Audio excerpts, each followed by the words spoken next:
ಜಿಎಸ್ಟಿಯಲ್ಲಿ ಬದಲಾವಣೆ ತರುವ ಮೂಲಕ ಕೇಂದ್ರ ಸರ್ಕಾರ ದೇಶದ ಜನರಿಗೆ ಬಂಪರ್ ಗಿಫ್ಟ್ ಕೊಟ್ಟಿದೆ. 4 ಹಂತದ ಜಿಎಸ್ಟಿಯನ್ನ 2 ಹಂತಕ್ಕಿಳಿಸಿದೆ. ಈ ಬಗ್ಗೆ ಬಿಜೆಪಿ ನಾಯಕರು ಗರ್ವದಿಂದ ಮಾತನಾಡ್ತಾ ಇದ್ರೆ ಜಿಎಸ್ಟಿ ಹೊರೆ ಬಗ್ಗೆ ಈಗಲಾದ್ರೂ ಗೊತ್ತಾಯ್ತಲ್ಲ ಅಂತ ವಿಪಕ್ಷಗಳು ವ್ಯಂಗ್ಯವಾಡ್ತಾ ಇದೆ. इस दिवाली में आपकी डबल दिवाली का काम मैं करने वाला.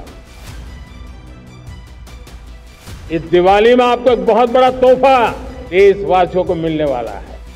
ಜಿಎಸ್ಟಿ ಕಡಿತ ದೇಶವಾಸಿಗಳಿಗೆ ಬಂಪರ್ ಕೊಡುಗೆ. ಕೇಂದ್ರ ಸರ್ಕಾರ ಜನರಿಗೆ ದೀಪಾವಳಿ ಹಬ್ಬದ ಉಡುಗೊರೆ ಕೊಟ್ಟಿದೆ. ಜಿಎಸ್ಟಿ ಕಡಿತಗೊಳಿಸುವ ಮೂಲಕ ತೆರಿಗೆ ಇಕ್ಕಟ್ಟಿನಿಂದ ಜನರನ್ನ ಕೊಂಚ ಸಡಿಲಿಸಿದೆ.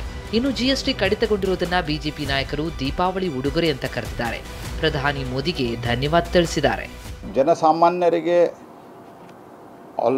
ಇನ್ಫ್ಲೇಷನ್ ಕಮ್ಮಿ ಇರೋದರ ಜೊತೆಗೆ ಈ ಜಿಎಸ್ಟಿ ಕಮ್ಮಿ ಮಾಡೋದು ಫುಡ್ ಪ್ರಾಡಕ್ಟ್ಗಳಲ್ಲಿ ಆಹಾರಕ್ಕೆ ಸಂಬಂಧಿಸಿದಂಥ ಪ್ರಾಡಕ್ಟ್ಗಳಲ್ಲಿ ಅದು 0 ಇದೆ, 0 ಇದೆ, ಇಲ್ಲ 5% ಇದೆ.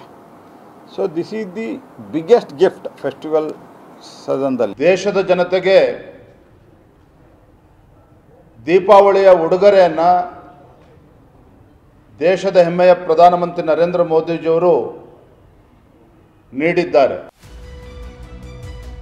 ಕೇಂದ್ರ ಸರ್ಕಾರ ಗಾಢ ನಿದ್ರೆಯಿಂದ ಎದ್ದಿದೆ.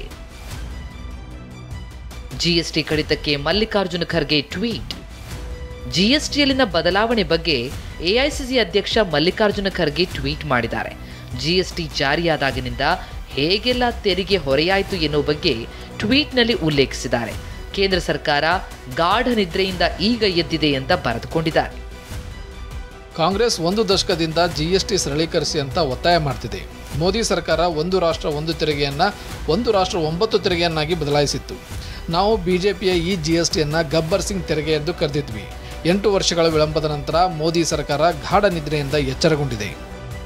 ಇಷ್ಟು ಮಾತ್ರವಲ್ಲ, ರಾಜ್ಯ ಕಾಂಗ್ರೆಸ್ ನಾಯಕರು ಕೇಂದ್ರದ ವಿರುದ್ಧ ವ್ಯಂಗ್ಯವಾಡಿದ್ದಾರೆ.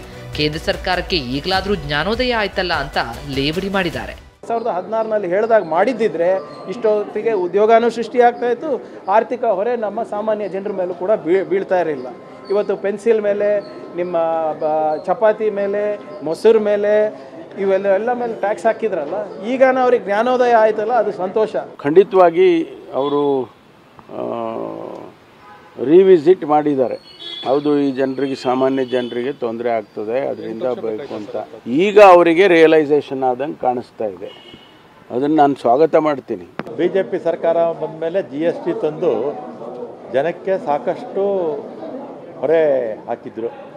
ಅದರಲ್ಲೂ ಮಧ್ಯಮ ವರ್ಗದವರು, ಬಡವರಿಗೆ ಇದು ತೀರಾ ತೊಂದರೆ ಆಗ್ತಿತ್ತು.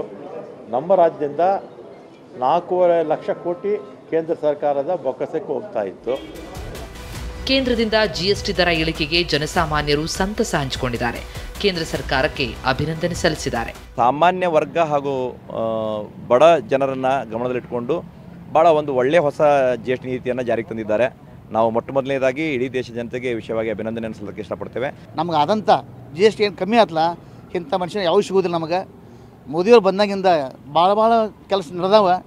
ಆ ದೇವರು ಅವ್ರಿಗೆ ಇಂಥ ಶಕ್ತಿ ಕೊಡಬೇಕು. ಸೊ ಹಾಗಾಗಿ ನಾವು ಇದರಲ್ಲಿ ಪಾಲ್ದಾರಾಗಿರೋದ್ರಿಂದ ನಮಗೂ ಒಳ್ಳೆ ರೀತಿ ಅನುಕೂಲ ಆಗ್ತದೆ. ಇದರಿಂದ ಕೇಂದ್ರ ಸರ್ಕಾರಕ್ಕೆ ನಾವು ಕೃತಜ್ಞತೆ ಸಲ್ಲಿಸ್ತೀವಿ.